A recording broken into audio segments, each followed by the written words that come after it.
नमस्कार। क्या भारत का केंद्रीय बैंक यानी आरबीआई अपनी तिजोरी से पूरे 1 लाख करोड़ रुपए का सोना चुपचाप बाजार में बेच चुका है? और क्या देश के विदेशी मुद्रा भंडार पर एक ऐसी भयंकर आफत आ गई है जिसे सरकार हमसे छुपा रही है? सावधान हो जाए, क्योंकि ब्लूमबर्ग इकोनॉमिक्स की एक बेहद सनसनीखेज और रोंगटे खड़े कर देने वाली रिपोर्ट ने एक ऐसा विस्फोटक दावा किया है जिसने पूरी दुनिया के वित्तीय बाजारों में हड़कंप मचा दिया है।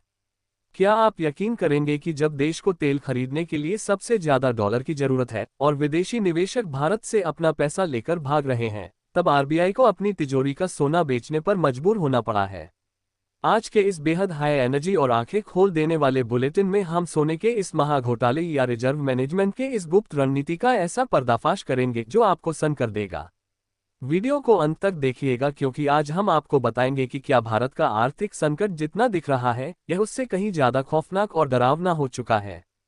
सबसे बड़ी और चौंकाने वाली खबर ब्लूमबर्ग इकोनॉमिक्स की इस खुफिया रिपोर्ट से आ रही है, जिसमें दावा किया गया है कि 22 मई तक के महज 2 हफ्तों के भीतर आरबीआई ने लगभग 1 लाख करोड़ मूल्य का सोना बाजार में बेच दिया है। रिपोर्ट में यह भी कहा गया है कि इसी दौरान आरबीआई ने करीब 7.5 अरब डॉलर के विदेशी मुद्रा असेट्स खरीदे हैं। हालांकि रिजर्व बैंक ने इस रिपोर्ट पर अभी तक कोई आधिकारिक पुष्टि या टिप्पणी नहीं की है, लेकिन एक्सपर्ट्स का मानना है कि पश्चिम एशिया के भयंकर युद्ध और रुपये पर बढ़ते दबाव के बीच आरबीआई अपने विदेशी मुद्रा भंडार को ज्यादा मजबूत और लिक्विड यानी नकदी में बदलना चाहता है। खेल को समझिए। भारत दुनिया का तीसरा सबसे बड़ा तेल आयातक देश है और खाड़ी देशों के तनाव के कारण कच्चे तेल की कीमतें आसमान छू रही है, जिससे तेल खरीदने के लिए भारत को बहुत ज्यादा डॉलर फूंकने पड़ रहे हैं। और दूसरी तरफ विदेशी निवेशक लगातार भारतीय बाजार से अपना रुपया डॉलर में बदलकर देश से बाहर भाग रहे हैं, जिससे डॉलर की मांग बेकाबू हो गई है और रुपया रसातल की ओर जा रहा है। ब्लूमबर्ग का कहना है कि 22 मई तक के 2 हफ्तों में आरबीआई के गोल्ड रिजर्व की वैल्यू में आई गिरावट सामान्य उतार चढ़ाव से बहुत ज्यादा है, और हैरान करने वाली बात यह है कि इसी दौरान सोने पर आयात शुल्क भी बढ़ाया गया था, जिससे सोने की कीमतें बढ़नी चाहिए थी, लेकिन फिर भी रिजर्व की वैल्यू घट गई, जो साफ इशारा करता है कि आरबीआई ने डॉलर जुटाने के लिए अपना सोना बेचा है। हालांकि सवाल यह उठता है कि क्या भारत किसी बड़े आर्थिक संकट में फंस गया है? तो एक्सपर्ट्स का कहना है कि कम से कम अभी ऐसा नहीं है, क्योंकि सोना बेचना हमेशा मजबूरी नहीं बल्कि रिजर्व मैनेजमेंट की एक सोची समझी रणनीति भी होती है। तेल का भुगतान करने और रुपए को गिरने से बचाने के लिए डॉलर ही सबसे ज्यादा काम आता है। दिलचस्प बात यह है कि मार्च साल 2026 के अंत तक आरबीआई के पास करीब 880.5 टन सोना मौजूद था, जिसका 77% हिस्सा भारत की सरजमी पर सुरक्षित रखा गया है, जो 6 महीने पहले महज 66% था।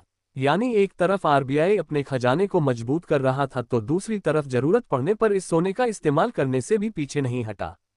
अब भारत का आर्थिक भविष्य 3 बड़ी चीजों पर टिका है। पहला, पश्चिम एशिया का संकट कितना लंबा खींचता है। दूसरा, कच्चे तेल की कीमतें कहां तक जाती हैं। और तीसरा, विदेशी निवेशक भारतीय बाजार में वापस लौटते हैं या नहीं। तो क्या आपको भी लगता है कि आरबीआई का सोने को बेचकर डॉलर जुटाने का ये दांव भारतीय रुपये को गिरने से बचा पाएगा, या हमारी आर्थिक स्थिति और बदतर होने वाली है? अपनी राय हमें कमेंट बॉक्स में लिखकर जरूर बताएं, क्योंकि देश की तिजोरी और आपकी जेब से जुड़े इस महामुद्दे पर आपका हर एक विचार बेहद कीमती है। अगर आपको आरबीआई के इस सोने के खेल का ये पावरफुल और आंखें खोल देने वाला विश्लेषण पसंद आया हो, तो वीडियो को तुरंत लाइक करें और अपने हर उस दोस्त के साथ शेयर करें जो देश की आर्थिक खबरों पर नजर रखता है। देश, विदेश और बिजनेस जगत की हर सनसनीखेज और सबसे तेज खबर को सटीक अंदाज में समझने के लिए हमारे इंटेलेक्ट फॉर ऑल चैनल को अभी सब्सक्राइब करें।